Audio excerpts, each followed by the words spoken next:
परभणी महापालिकेमध्ये महापौर उपमहापौर पदाचं सूत्र ठरलं। ठाकरेंच्या शिवसेनेचे इक्बाल सय्यद होणार परभणीचे महापौर, तर उपमहापौर पद काँग्रेसला। आमदार रोहित पवारांची आजची पत्रकार परिषद रद्द। बैठकांमुळे पत्रकार परिषद पुढे ढकलल्याची रोहित पवारांची माहिती। विमान अपघाताच्या चौकशीचा विषय मार्गी लागताच पत्रकार परिषद घेणार रोहित पवारांची माहिती।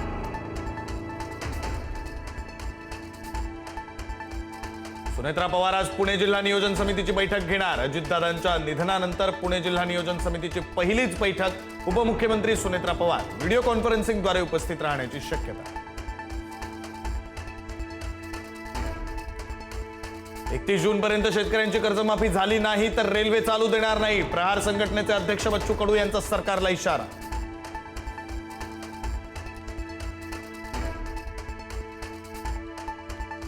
सहाय्यक पोलीस निरीक्षकाला शिवीगाळ। एकनाथ खडसेंविरुद्ध सावदा पोलीस ठाण्यात गुन्हा दाखल।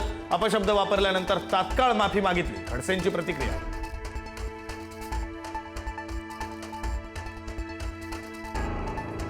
संभाजीनगरातील पोलीस भरतीमध्ये उतरले उच्च शिक्षित तरुण। बी, बीटेक, एमबीए, बी फार्मसीसह लॉचे तरुणही उतरले पोलीस भरतीत। प्रथम आणि द्वितीय श्रेणीत उत्तीर्ण झालेले तरुणही पाहून पोलिसांना देखील बसला धक्का। पोलीसही चकित। नागपुरातील दीक्षाभूमी स्मारक समितीच्या अध्यक्षांनी महिलेवर उगारला हात। भन्ते सुरई ससाई यांचा महिलेच्या अंगावर हात उगारण्याचा व्हिडिओ व्हायरल। ससाईंच्या कृतीवर सर्व स्तरातून टीका।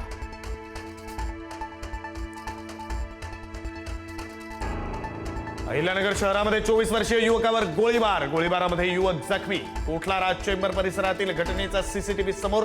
गोळीबाराचं कारण अस्पष्ट।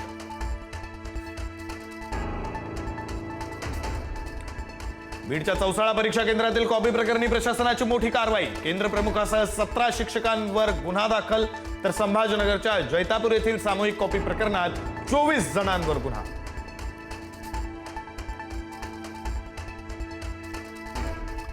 तरुण धावत्या लोकलमधून वैतरणा खाडीपात्रात पडला। बोईसरहून बोरिवलीकडे जात असताना घडली दुर्घटना। रेल्वे कर्मचारी स्थानिकांच्या प्रसंगावधानामुळे वाचले प्राण।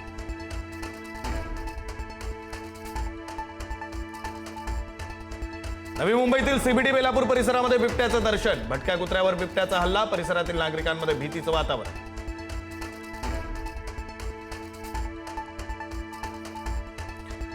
एसटी कर्मचाऱ्यांचं आज राज्यभर निदर्शन। वाढीव वेतनाचा हप्ता थांबवल्यानं एसटी कर्मचारी संतप्त। मुंबई सेंट्रल मध्यवर्ती कार्यालयाच्या प्रवेशद्वारावर दुपारी निदर्शन।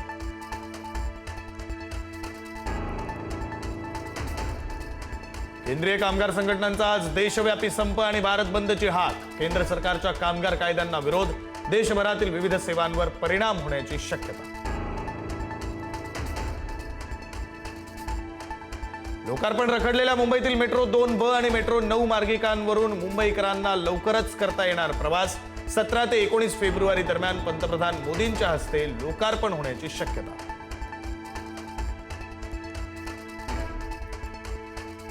तापमानात वाढ होऊनही मुंबईची हवा गुणवत्ता बिघडलेलीच। मुंबईतील हवा निर्देशांक आरोग्यासाठी घातक श्रेणीत। नवी मुंबईतील हवा गुणवत्ता देखील ढासळली।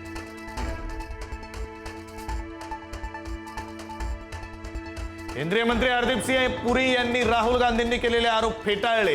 एप्स्टीनला 3 ते 4 वेळा भेटलो, मात्र त्या भेटीचा विरोधी पक्षनेत्यांच्या आरोपांशी संबंध नाही। पुरी यांच्याकडून हे स्पष्टीकरण।